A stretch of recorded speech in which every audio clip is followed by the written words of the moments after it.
ස්ට්‍රෙඩ් lift එකේ කරපු processing එකත් එක්ක මම සැටිස් වුණ නිසා මම ඊට පස්සේ අද ආවා ස්මයිල් ලයින් එක කරෙක්ට් කරගන්න. අයිබෝන් මම අද මැක්ටර්න් එකේ ડોක්ටර් දිනේෂ් හම්බ වෙන්න ආවා.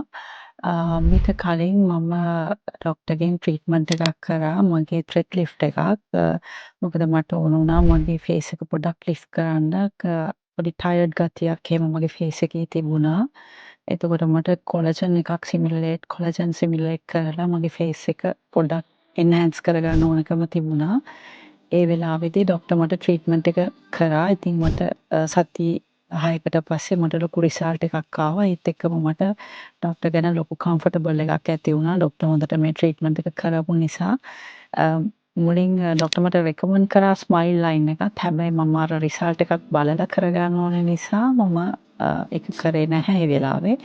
පස්සේ අර ත්‍රෙඩ් ලිෆ්ට් එකේ කරපු ප්‍රොසෙසිං එකත් එක්ක මම සැටිස් වුණ නිසා මම ඊට පස්සේ අද ආවා ස්මයිල් ලයින් එක කරෙක්ට් කරගන්න. ඉතින් ડોක්ටර් මට කිව්වා ස්මයිල් ලයින් එක කරෙක්ට් කරාම මට තව ටිකක් මගේ පෙනුම ඩෙවලොප් කරගන්න පුළුවන් කියලා. වව් ડોක්ටර් ඇත්තටම මේ හරිම නැචරල් මේ රිසල්ට් එක.